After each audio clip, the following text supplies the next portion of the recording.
funny when Chris calls me a chipmunk, but oh my God, I call him a rodent when he doesn't have his beard. You know, he looks like a rodent when he doesn't have his beard on.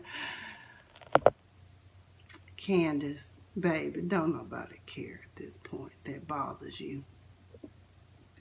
What's up, everybody? It's I, Miss Sophia the Diva, and I'm here to finally be completely caught up with Real Housewives of Potomac.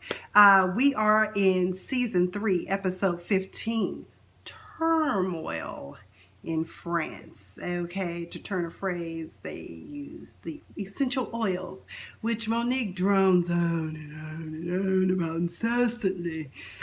Essential oils can be used for anything. Oh my God, you stub your toe. Oh my God, you can put it in your eye. You can put it in your ear. You can put it in your...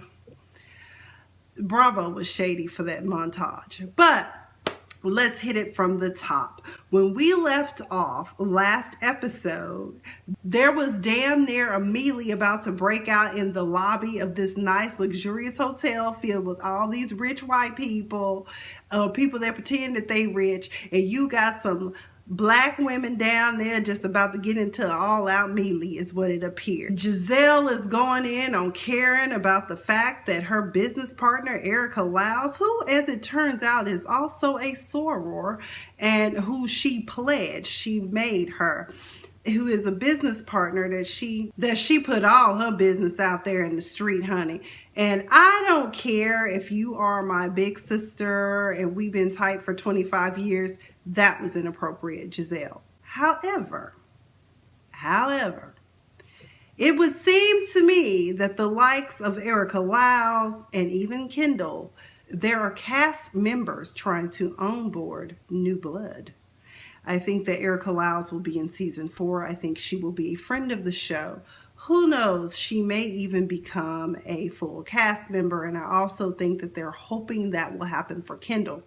Although with Giselle's position in the show, I seriously doubt that Kendall will be made a full-fledged cast member. Mark my words, there's something going on here. Needless to say, thank God for Candiace and Monique and all of them coming in to intervene and break this up. All we needed to hear, though, was Karen up there saying, but you ain't even got a man. You ain't got a man. I got a man. I was like, Lord help. Yeah.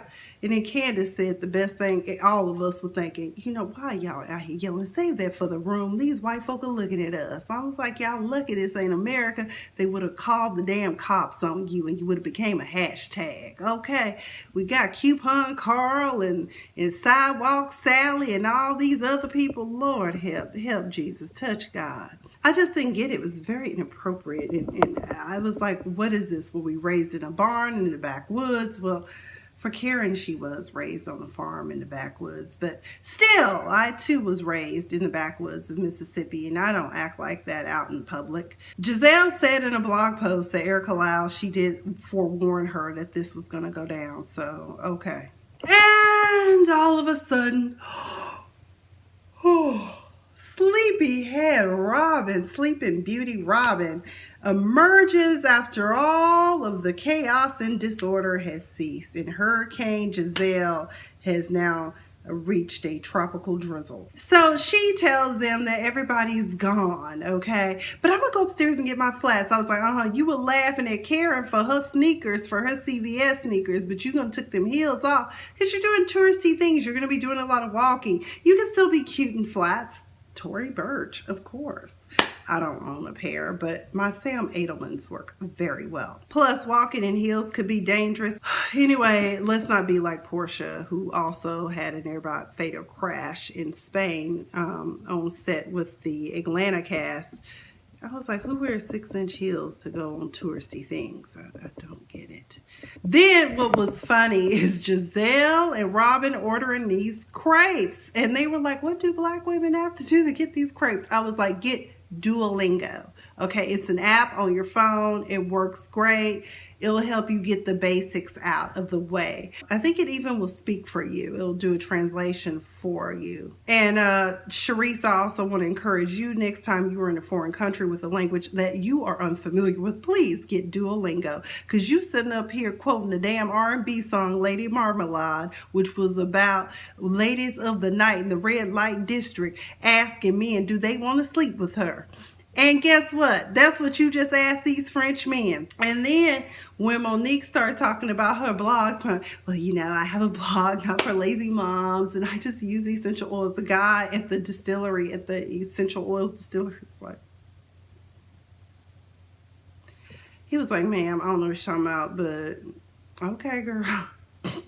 I was like, he don't even know you, and even he's perplexed by this whole business idea, but okay, girl, get it how you live.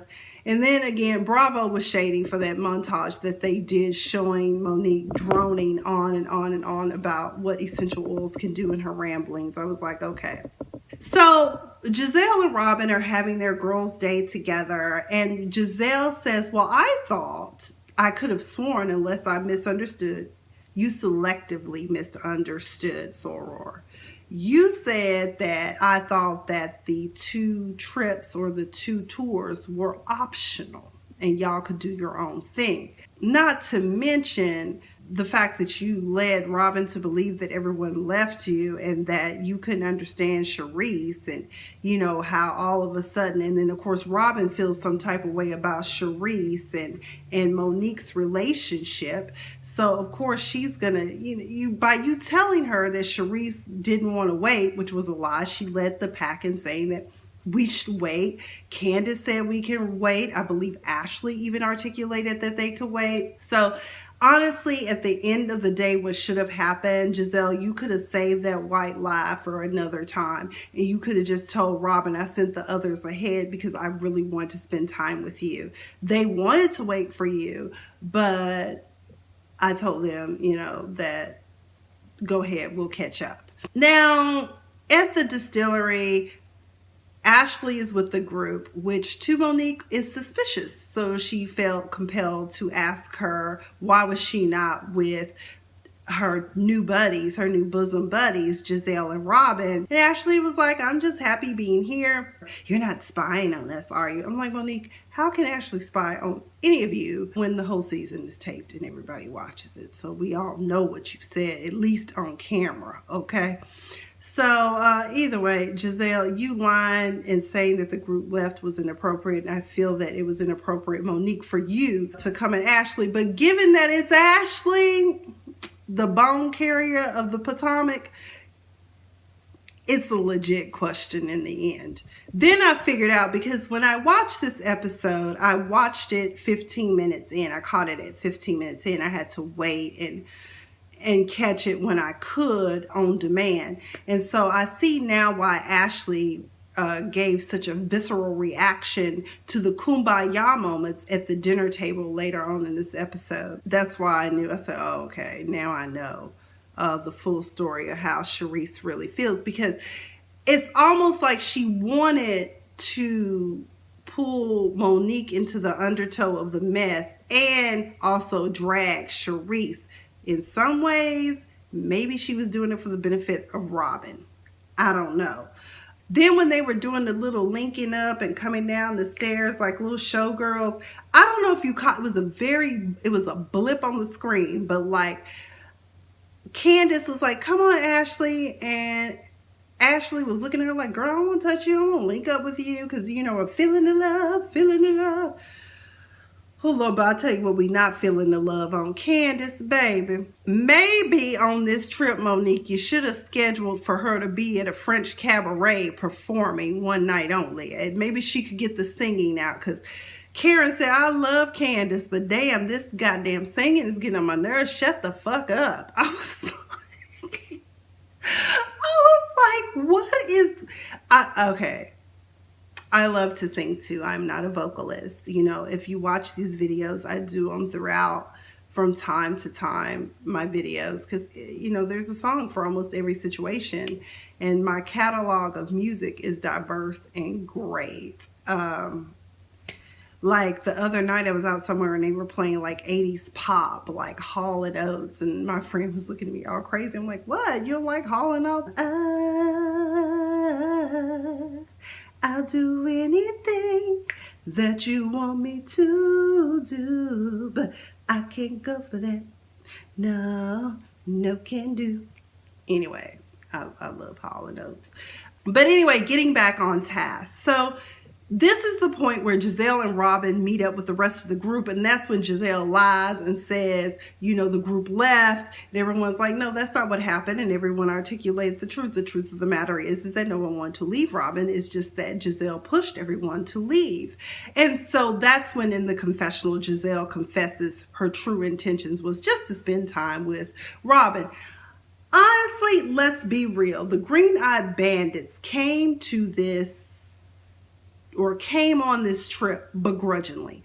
So it really shouldn't be a surprise to any of the parties involved that Giselle and Robin would want to be separate and apart from the group. However, I will note, as someone did note on Twitter, and I retweeted, and I don't have time to go back and look back, it was noticed that it almost seems as though Giselle is attempting to isolate Robin from the group. Now, we know and recognize that Robin is a full-fledged grown woman, but I think because these two are so thick as thieves, and they have so much in common, you know, daughters of privilege, fathers with civil rights leaders and activists. So they have a lot in common. Like I was telling somebody else, I said, not that it's a big deal, because a lot of people that are non-Greek don't get the connection, but Robin is a Delta. Giselle is an AKA. That's National Pan-Hellenic right there. That's two of the Divine Nine and two of the four sororities. So there's this bond that they have that's kind of unbreakable. But I do feel as though sometimes Giselle really sees Robin as solely her friend. Maybe she sees that she needs to protect her from the women, or maybe she just feels like Robin is truly her only ally in this group. But we know that Robin also likes Candiace. So I don't know. It's just the friendship dynamic in some ways is almost overwhelming and toxic. And it's also almost as if it's a little codependent for my taste. But I know what it's like to have a friend that you really, really like and you really want to be around them all the time. So I get that. Candiace also wanted to share with us the fact that there are many layers to her. She is not just a pageant queen. She states that she has also worked on the Obama campaign and worked in the Obama administration. There are photos to prove that she at least has taken pictures with President Obama. I was like, girl, you worked on the election committee. I worked for Obama too in 2008. I was one of the people that helped him get elected. And in 2013, I attended the inauguration. Either way, let me not talk about that lady. I don't know her business. Maybe she really did work for the Obama administration. I just know I was like, Okay, not for lazy moms. I see that I made a comment about that. Let's talk about that title later. And I think I may have addressed it in a previous video. Not for lazy moms, to me, does not seem like a good marketing idea. I get it, but it seems off-putting. Just me? Thoughts? Comment down below. Drop them in the comment section. While they were at the essential oils place, Ashley said she was really surprised that Giselle didn't come because Giselle is into cosmetics. I think the perfumery will be more of her speed, and that's why Giselle probably showed up for that, because let's be real, most cosmetic lines also have a perfume line. It's just nature of the beast in the fashion and beauty world. You know, you have Dior, but you may not be able to afford a Dior couture gown, but you can always afford a bottle of perfume and some lipstick or something, which, by the way, I love Christian Dior makeup. The foundation is fabulous. Again, I do believe in supporting Black businesses. I do use the Sasha Buttercup powder, and I use Lip Bar. I need to buy some more colors. I only have one color, Purple Rain. If you've watched previous videos, I tend to have Purple Rain on by Lip Bar. I do want to support my soror's business, Every Hue. I just need to make sure that it's healthy for my skin because I have acne prone and I'm oily. Not acne prone so much as I used to be since I've been in my late 30s, now in my early 40s, but still. The perfume process seemed to go well. Karen was engaged, she was interested. Giselle shares with her, you know, that she legit was asking, you know, about her business. And so Karen was like, okay. But at the same time, Giselle, you have to be conscious of the fact that sometimes you throw darts. Like, you're not coming to be nice, and that's why she puts you on ice when you ask her certain things that most normal people would not be offended by. But given the dynamics of your friendship and relationship, I kind of would be a little gun shy when you ask me certain things too. Now at the dinner table, once again, someone said they really were hoping to have a nice dinner, Monique, after she blundered on the order for the Cabernet. I'll have the full body cab. And the waiter was like, huh? I was like, girl, you gonna mess around, he gonna call you a cab. He don't know what that means. Say Cabernet. I want a full body Cabernet. Better yet, you can Duolingo too. We get your name as Monique and it's French. We love that. Parlez-vous français? Oui, oui. But at the same time, you need to, you know, be mindful of the fact that people don't always say what we say. And that's that American privilege thing showing. I'll have a cab. You will have a Cabernet. They understand that. Candiace, oh my God. Hillary Banks, here we go. She's upset because he calls her chipmunk, and everybody's like, you not upset about being called a cute forest animal that's a rodent, but you're upset about being called a princess. Girl, bye. Then Karen is addressed. Karen apparently is not wearing her rings. Apparently her marriage is really not in a good place. She's saying that she didn't feel like wearing her rings and that, you know, y'all know I'm going through a hard time. Ashley jumps full and says, you're full of shit, Karen. And Karen's like, you know what's so cute about you is that you're so annoyingly cute. And it just went ugly. And you could tell that Karen, because she's trying to lie as best as she can to cover up the fact that there are truly cracks in her marriage and in her lifestyle that she's in. So I just feel like they kind of attacked the grand dame, and I thought that was inappropriate. And considering now that I know the extent of the amount of stress that Karen was under, I don't know if y'all know this, but back in November, her mother passed away, and just this month, like a week ago, her father passed away. So y'all just be in prayer for Karen, and just keep in mind, maybe things will be different now that stress of having to worry about her parents' care. You'll never get over the loss of a parent. But at the same time, I think that now maybe Karen can better articulate and be more upfront about all the goings-ons of her life. I don't know. Ashley says that the truth of the matter is that Ray probably is really looking to leave Karen because all he wants to do is go down to Florida and fish. And that's when Karen was like, it's retirement. That's what he wants to do. But I really like DC. This is another case where I see with Karen where it's like your husband wants to do something and you don't. And it's like, what's more important, his happiness of yours? Y'all got to strike a balance. Maybe y'all can just spend winters in Florida and maybe the summer and springs in Potomac. I mean, you got to find a compromise, and it seems like you're absolutely. So maybe now that anchor that was there, there's no need to even stay in Potomac anymore. Your daughter's away at college, your son is grown, so there you go. Then Ashley was like, you know, Charrisse and Monique, I thought it was really great that you guys were getting along. But yeah, Monique, did you know about the things that Charrisse had been saying? Charrisse was like, first of all, let's be clear. Sister girl, let's be clear. So what it is Monique brought that out in Ashley at the dinner table. Let's be real. Every time these ladies sit down at the dinner table, dinner is a time for conflict. Every time these ladies sit down for dinner, it's not going to be for pleasantries and pass the peas. So needless to say, with all of this confusion and divulging of he said, she said mess, it turns out that Monique had no clue the things that Charrisse had said about her, about using her for contacts and all of this. And then we learned the setup is real, because the way Bravo shot it, it made it seem as though Karen was the one that decided to bring Kendall around. Giselle ain't really trying to hear it because she's like, it's wrong. You're the one who brought, Kendall around. Well, it turns out Charrisse is, okay? Monique is not my favorite, but it is not Monique that brought Kendall around. As a matter of fact, we learned in a confessional a few episodes ago that Monique said she intentionally did not invite Giselle to things that she knew Kendall was going to be at.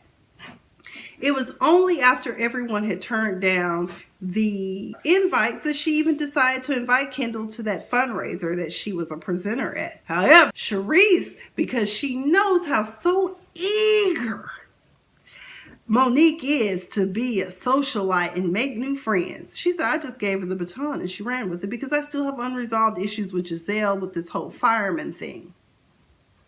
Girl, I thought y'all had squashed that. If you still beefing, maybe next time you get some salmon, okay? So that was crazy. Then Candiace wants to talk again about her issues and everyone starts laughing. No one cares about you being a princess because they're going to laugh at you. They're going to laugh at you. They shut the restaurant down going through all their issues. It was an ADD moment, pot smoking moment in that because Ashley had them jumping from subject to subject. The server was like, y'all ain't got to go home, but y'all got to get the hell out of here. I got to go home and I'm still confused by this whole cab thing. So it's the next day, everyone's refreshed and it's breakfast time. Robin is calling home to her little family and Ashley's sitting there looking all long lost like nobody loves me, nobody cares. Girl, what you need to do, just cut your losses with Michael and move on.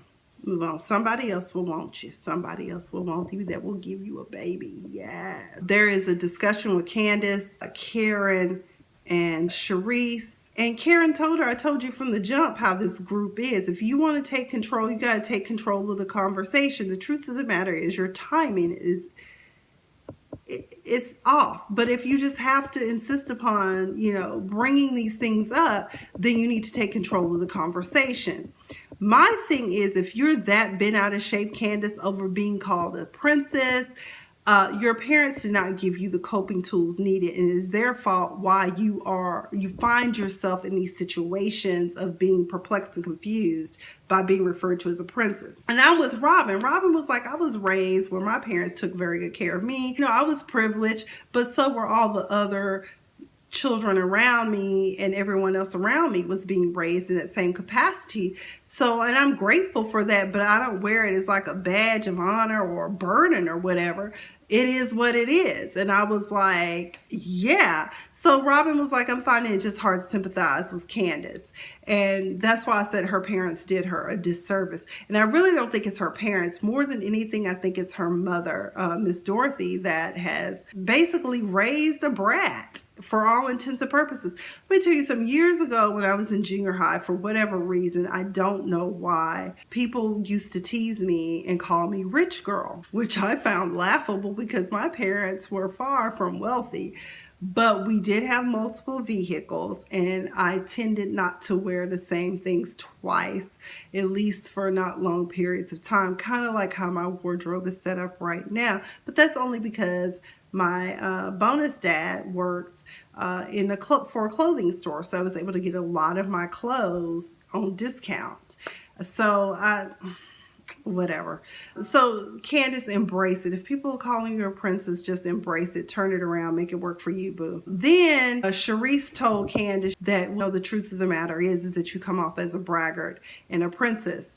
And then I found that interesting when her bestie, Monique, is the biggest braggart of them all. Let's be real. Most of her conversation consists of how much money and houses they have, which is probably why Giselle is not too fond of her either. Not because Giselle doesn't have money, but because it's kind of like, who the hell cares if you have 4 houses and money? Just saying. Candiace, no one is going to sympathize with you on that. Just embrace the fact that you're Hillary and Daddy, can I have $500? Monique is trying to once again reach out to Giselle. Giselle is not here for it. She's like, what the hell are you doing knocking on my door at 5 o'clock in the morning? What the hell is going on? Because Giselle's like, my morning time is my quiet time. But Monique wanted to have breakfast with her. She wanted to prepare a table before her enemy, okay? In the presence of her enemy. So the conversation went bad. And Monique really did try to explain that it wasn't her and the whole Kendall situation. But Giselle really is not getting it. And the bottom line is this, Monique. No matter how you maneuver, no matter how apologetic you are, no matter how welcoming you are, Giselle simply does not like you. For whatever, there is something about you that she don't like. And I know you've met people like that. I've met people, and it bothers me when I don't like somebody right off the bat.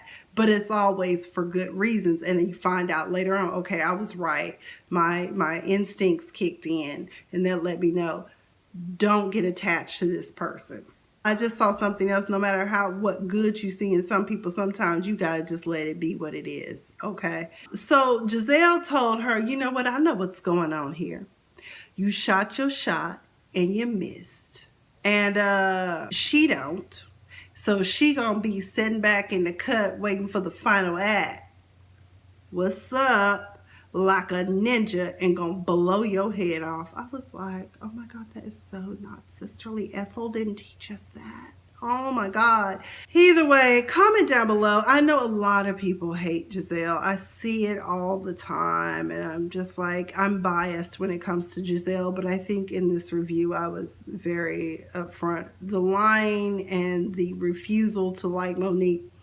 Maybe there's something about Monique she simply did not like off the bat. And I can see why a lot of us simply don't care for Monique. Simply because the nouveau riche is showing. We know you're newly financially stable. You have a husband. And there's a lot of insecurity going on there. You seek validation through your money or through your status. So Monique, you might want to tone it down and just try to be who you are. I think you really need to find who you are, because I don't think you know. I think that you allow things and materials. And I've said this time and time again throughout this season, who are you without the material things and the money? Who are you? But that's all I've got for this episode. This video went on way longer, but we had a lot of unpacking to do. Boy, these ladies, I love them, but God, no. Anyway, prayers up to you, Karen Huger. I had no idea that both of your parents are now deceased. And I pray for your strength and your family. That is all I've got, chipmunks. I've been Miss Sophia the Diva.